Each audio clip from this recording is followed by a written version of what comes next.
Hey guys, it's Graham. What's cracking? I don't believe I've ever covered a book on here before by Mike Coopery, so we might as well get into it now. This is the third one of his that I've read. I'm pretty sure, maybe the fourth.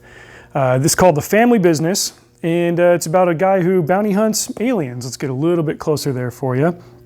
I will say right out the gate that the image on the cover, it does a great job of selling the story without showing you a scene that's actually in the story. You get the main character here, Nathan, and his nephew Ben, no, he's not on the picture, and his attack dog Shadow, and then his hot secretary lady. Their job is to not hunt down aliens, but hunt down alien collaborators. Let me explain.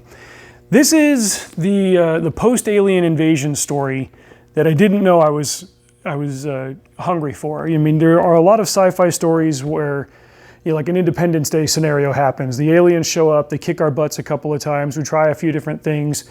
They don't work, but we learn more and more until we finally solve the problem and it ends. This one is about aliens that we just call visitors.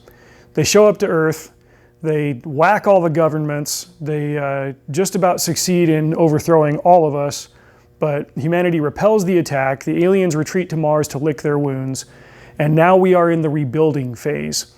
And part of that rebuilding phase involves hunting down collaborators and locking them up, imprisoning them, all that good stuff. It would be like if China finally invades the US and we repel that attack, and then now it's like, okay, stack up boys, it's hippie season, we're hunting. It's like that, but it's not like played jokingly. You know, Cooper is able to take this stuff seriously, like write a serious grounded sci-fi with a very interesting premise. So, you know, while he's out bounty hunting on these collaborators, he comes across an interesting case of a woman who was branded as a collaborator, but she was an unwilling one. She's got a piece of alien tech inside her that allows her to control other people, but she doesn't necessarily know how to access it or actively control it. It was put inside her against her will. Now the aliens want it back, along with something else that they put in her that even she doesn't know about or fully understand. And, you know, after we get to see Nathan do a couple of like run-of-the-mill jobs and understand what that looks like, then he gets this one that throws him for a curve and causes a whole lot of problems for him. That tends to be how these stories go, but it's how you make a story like this interesting. Like, okay, here's a guy, here's what a vanilla case looks like. Now we're just going to drop it on its head, and he's going to have a whole new set of problems that he's not equipped to deal with. So it makes the story interesting. And I didn't know that I was actually looking forward to it. Like, well, what happens after we beat the invaders? What happens after we kick them off the Earth? And so while he's not actually hunting down aliens, he is hunting down the people that helped the aliens. I thought it was also a creative way to kind of recreate the Wild West. And you're going to see in one of my next videos, you know, why that's on my mind, because I've been reading about Tombstone lately.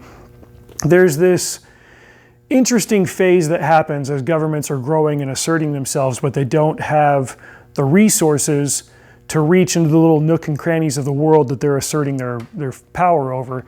And so rather than putting some big, powerful government bureau in charge of these little nooks and crannies, they work with contractors. And that's where, you know, the bounty hunters and the contractors come in to, you know, make the money that they can while the industry is going to work this way. The American government is getting back on its feet, as much as we would not like it to.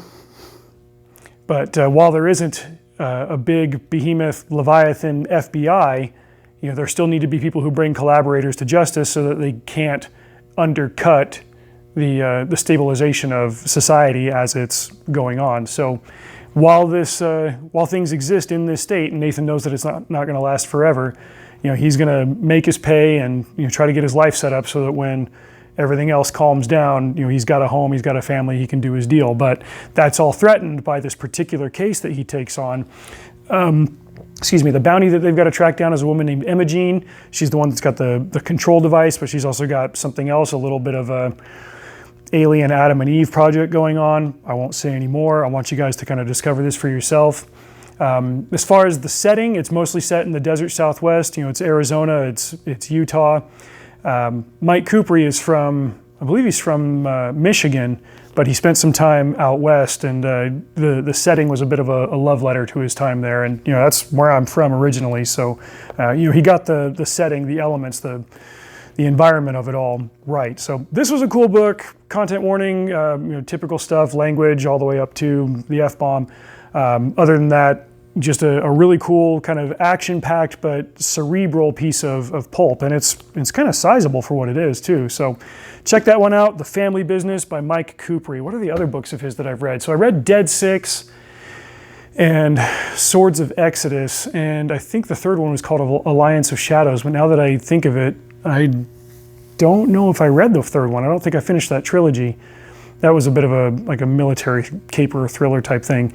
And then he had another sci-fi called Her Brother's Keeper, like a bit of a space opera.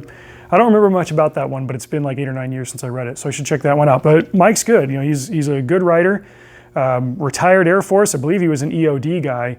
I've been following his posts for a long time. In fact, when I wrote Sheriff Porter, like some of the EOD stuff that I hinted at was stuff that I gleaned from the posts that Mike has put up about his time in the Army and the Air Force.